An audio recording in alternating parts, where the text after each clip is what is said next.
All right, students, let's go ahead and do a semester exam review. On the screen here, you've got the problem set that we had shared with you all.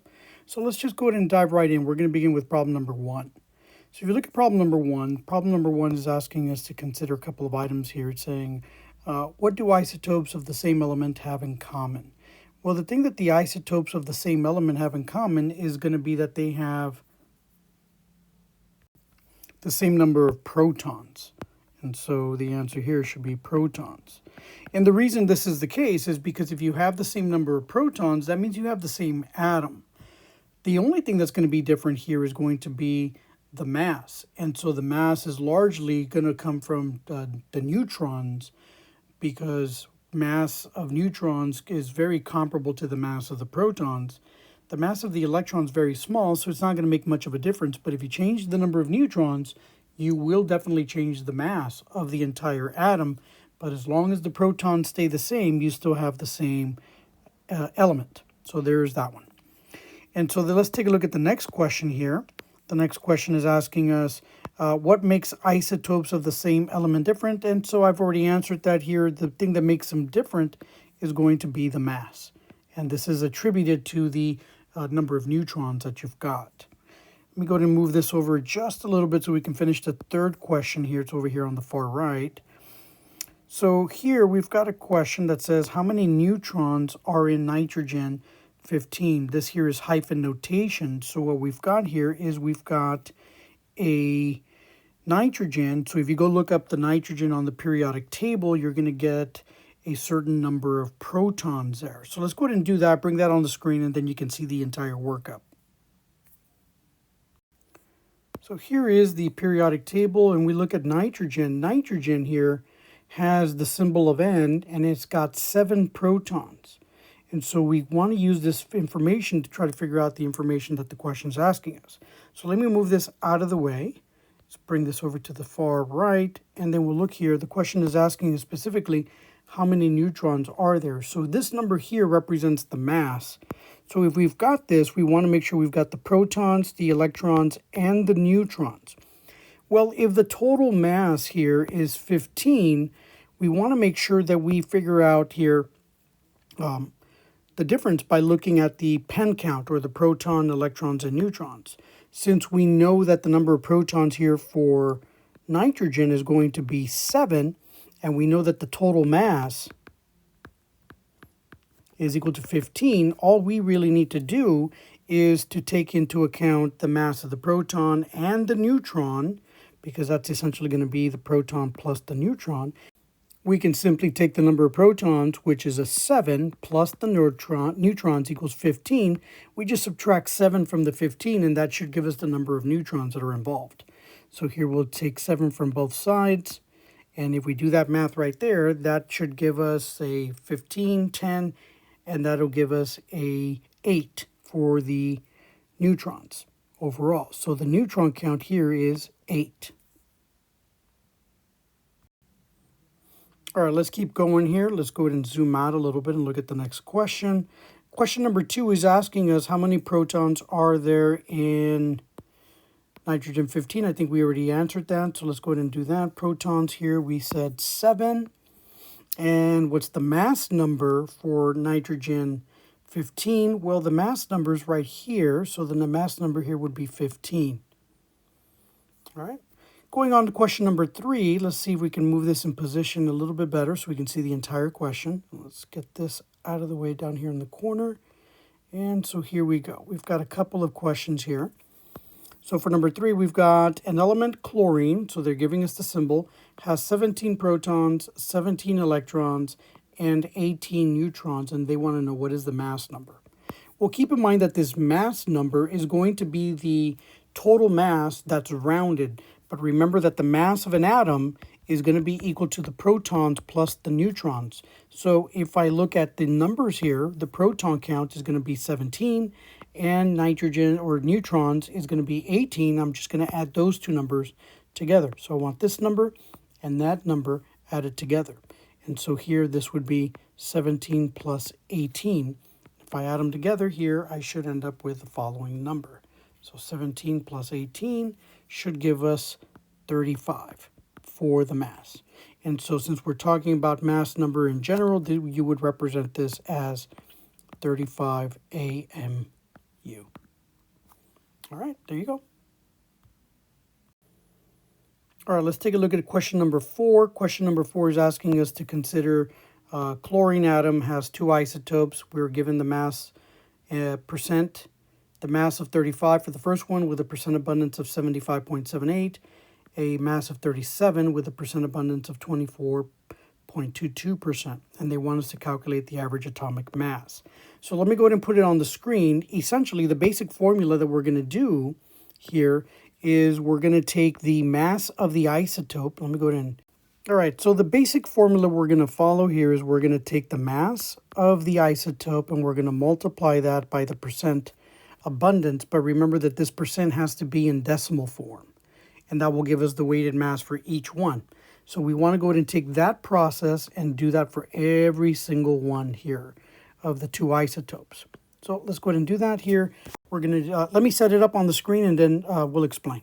All right, so here we've got the setup. I've just gone ahead and written down the mass of each isotope, 35 for the first one, 37 for the second one, and we get that information from right here, 35 and 37.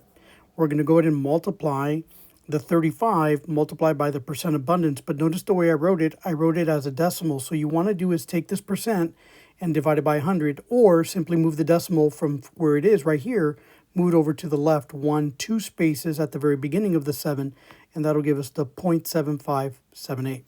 Do the same thing for the other one, so that brings the 24.22, makes it 0.2422. And you want to go ahead and multiply the numbers respectively so that we can get the 2 numbers at the end. Let me go ahead and put those on the screen. So that number here at the very top should be let me go ahead and write that down. Should be 26.523, and the bottom number should be 8.9614. What we want to go ahead and do at this point is we want to take these 2 numbers and we want to go ahead and add them up. So go ahead and do that, and you should get the following. You should end up with 35.484. This number here at the bottom, this is your average atomic mass, which I'm going to circle in blue right here. All right, so with that in mind, let's go ahead and continue on. Let's go ahead and do number 5. And for number 5, the question that's being asked here is, in the electron cloud model, what does the cloud represent? And quite simply here, it represents the electrons. Those electrons are the ones that are orbiting the core, and remember that each one is going to be orbiting in a very distinct orbital around, and there's a couple of orbitals that you need to be aware of, and those orbitals are going to be in S, P, D, and F. Those are the different orbitals that are going to be there. And so typically the shape that you want to be aware of here for these orbitals are the following. Let me go and just put them on the screen for you. So here are the orbitals. So when you look at the S, P, D, and F, typically when we look at S, those orbitals tend to be round. P orbitals tend to be dumbbell shaped, kind of like what you see here. The d orbitals tend to be 2 dumbbell shapes, but one of them is typically going to be in the x-axis and the other one's going to be in the y.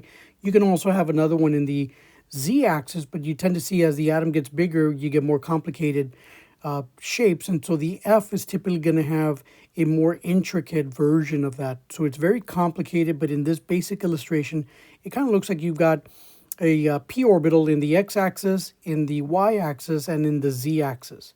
So it's very involved. But at the basic level, you should very much know what an s and a p orbital are. And the s orbital is spherical, and the p orbital is a dumbbell shape. All right, let's turn our attention here to question number 7. Number 7 is asking us to draw the electron configuration for potassium. So the one thing that we want to know is quickly find out how many electrons we're dealing with. So for that, let me bring the periodic table back up. Let's bring it up here and zoom it in. And so let's see here, I might have to bring this forward. And so let's bring to the front. And let's see here. So we're dealing with potassium, and potassium is going to be right here. And we've got 19 electrons because the 19 tells us the number of protons. It also tells us the number of electrons when the atom is neutral. So we've got 19 electrons. So let's go ahead and get the configuration. So let's move this out of the way. Since we know that we're dealing with 19 electrons, the configuration here will begin in the first orbital, so it'll be 1s. Let's go and change this to a blue color, so it's 1s. And if it helps, let me bring this over just a tad so you can see where I'm at. I'm in the first orbital, and in the first orbital, the first two columns are s. So we got 1s here, and we've got the other s there in the first orbital, so that'll be 1s2. And then we go into the second orbital. Second orbital, we've got two s's here, and then we go across. In the second orbital, we got p's, so that's 1, 2, 3, 4, 5, 6.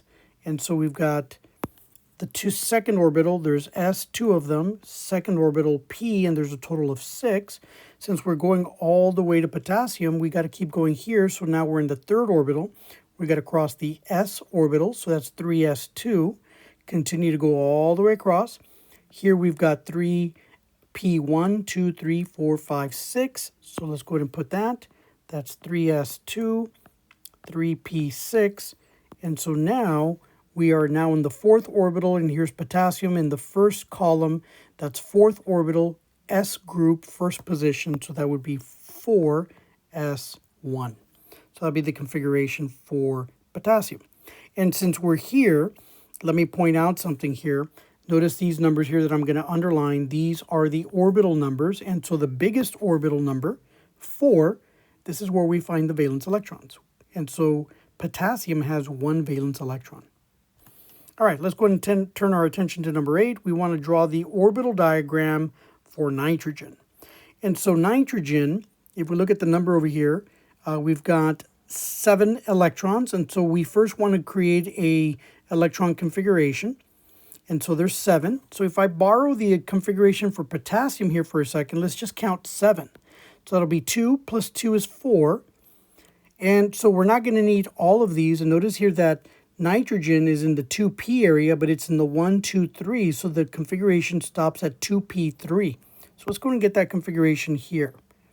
And so that's going to be 1s2, 2s2, 2p3. Now, this is the electron configuration. What the problem is asking for is an orbital notation. So all we need to do is change this slightly different. Instead of writing it like this, we're going to write it slightly different. And so let me go ahead and put this down here at the bottom. Let me change colors. We'll change it. And so we'll put it to like so. And all I'm doing here is taking the orbital number, 1s, putting it at the bottom. And instead of putting an exponent here, I am going to go ahead and take the exponent and just put them as up and down arrows to denote the electrons. But first, let me go ahead and put all of the orbitals here. So 2p, all of this section here is the 2p. And so since we know that we've got 7 electrons, let's go ahead and represent those in red. We need to be able to fill it first halfway in fulfillment of Hund's rule. So in the 1s, we've got 2 electrons here, so we're going to go ahead and put 1 electron in the up direction.